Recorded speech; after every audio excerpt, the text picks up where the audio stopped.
महंगाई, बेरोजगारी ये है ही नहीं, बिल्कुल। ये कहीं पश्चिम से लोग पढ़ करके आए हैं भारत में और सुनी सुनाई बात है। एक बात आप सोचिए महंगाई के बारे में, सन 47 में रुपया था चांदी का, तो आज आप चांदी के रुपये में ही ना खोजेंगे उतना सामान। उस समय चांदी के रुपये में अगर आपको 1 किलो घी मिलता था 1 रुपये में, तो आज ये कागज के रुपया में 1 किलो कैसे मिलेगा। हम और आप यहाँ अभी बैठे हुए हैं दोनों आदमी, तो बीच में 5 फुट का अंतर है अभी। अब आप यहाँ से वहां चले जाएं तो दूरी तो बढ़ गई।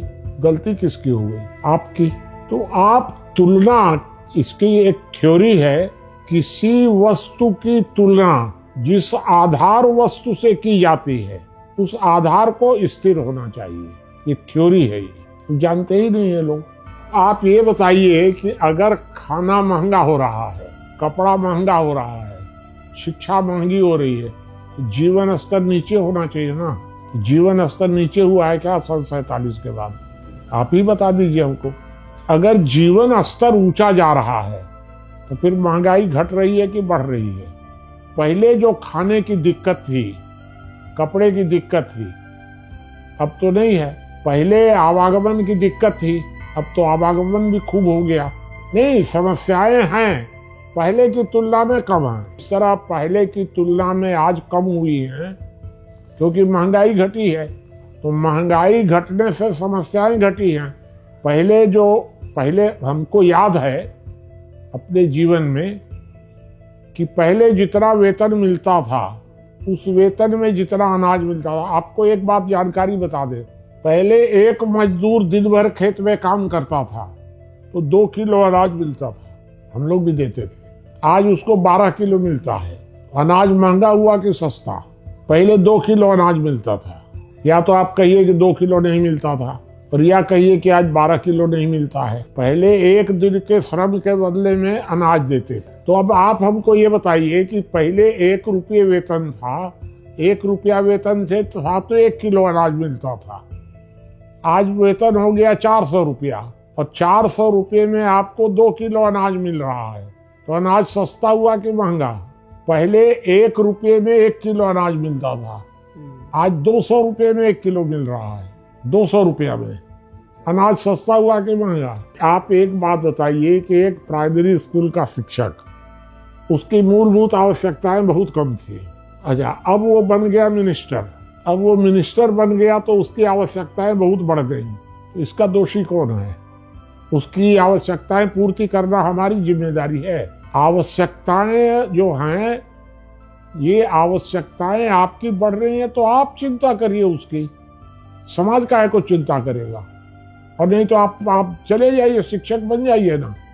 सवाल ये है कि आप अनावश्यक उसको समस्या बता करके और समाज को लूट लेना चाहते हैं। महंगाई का हल्ला करने वाले ये लोग लुटेरे हैं सब। महंगाई तो बहुत घट गई। आप उत्पादन का मूल्य नहीं बढ़ने दे रहे हैं एकदम। जरा सा प्याज महंगा हो गया, क्यों नहीं जाके प्याज पैदा करते हो? कौन रोक रहा है तुमको प्याज पैदा करने से? तो हम तो बैठ के खाएंगे हराम का, और तुमको प्याज पैदा करके सस्ते में देना पड़ेगा। किसान आत्महत्या कर रहा है, मजदूर तो नहीं कर रहा है कोई आत्महत्या, क्योंकि मजदूर उपभोक्ता है, किसान उत्पादक है। उत्पादक परेशान है बेचारा, पूरे देश भर का उत्पादक, क्योंकि उपभोक्तावाद चल रहा है अभी। जो महंगाई चिल्लाता है धूर्त है एकदम, कोई हो चाहे वो। महंगाई बिल्कुल नहीं है। एक बात और आपको बता दें, अगर महंगाई बढ़ेगी तो सोना चांदी जमीन सस्ता होगा। नहीं, महंगाई घट गई इसलिए सोना चांदी जमीन महंगा हो गया। 3 चीजें, अगर समाज में सोना चांदी जमीन महंगी होती है तो इसका मतलब यह है कि सारी उपभोक्ता वस्तुएं सस्ती हो रही हैं, तब उसको बचत हो रही है। किसी को बचत हो रही है तो सोना चांदी जमीन में लगा रहा है। अगर महंगाई बढ़ेगी तो सोना चांदी जमीन सस्ता होगा। ये तो थ्योरी है। या तो आप थ्योरी को काटिए। महंगाई एकदम घट रही है, बेरोजगारी खत्म है। कहाँ बेरोजगारी है? अगर बेरोजगारी होती, श्रम का मूल्य बढ़ कैसे रहा है? श्रम का मूल्य एकदम आपको मैं वो बता देता हूँ गणित के हिसाब से। सन 47 में 1 रुपये की कीमत 1 रुपया था उस समय। वर्तमान समय में भारत सरकार के आंकड़ों के हिसाब से करीब करीब 1 रुपया 210 रुपये के बराबर है। आधा पैसा समझ लीजिए, 1 रुपया बराबर। अगर कोई चीज आपको 210 रुपये में मिलती है तो इसका मतलब कि वो चीज समतुल्य है। अब उस समय से आज दूध का रेट आधा हो गया है। उस समय गेहूं जो था, उस समय से गेहूं आज बहुत सस्ता है, उस समय 47 की तुलना में। तो फिर महंगाई कहाँ आ गई कि महंगाई को और घटना चाहिए था,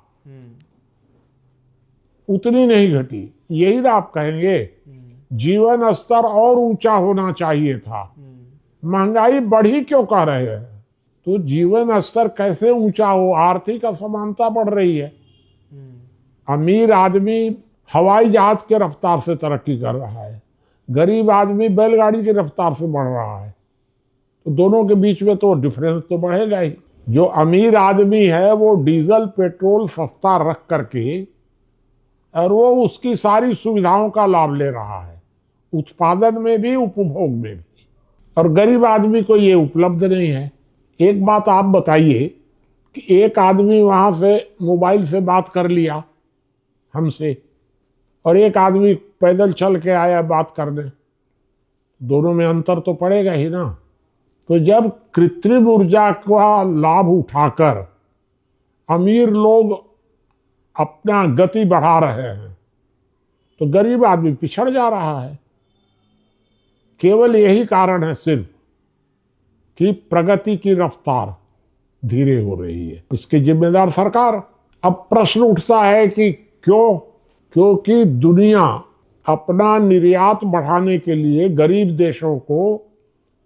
देशों का शोषण करने के लिए कृत्रिम ऊर्जा का आविष्कार किए वो लोग, बड़े बड़े देश, और कृत्रिम ऊर्जा के माध्यम से गरीब देशों का शोषण किए।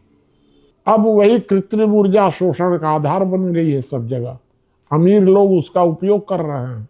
तो पूरी अर्थनीति बदलनी पड़ेगी, दुनिया की अर्थनीति बदलनी पड़ेगी हमको। अगर कृत्रिम ऊर्जा केवल भारत में महंगी कर दी जाए तो उससे काम नहीं चलेगा, पूरी दुनिया में यह बात उठेगी। बेरोजगारी तो है ही नहीं है। कहाँ है बेरोजगारी?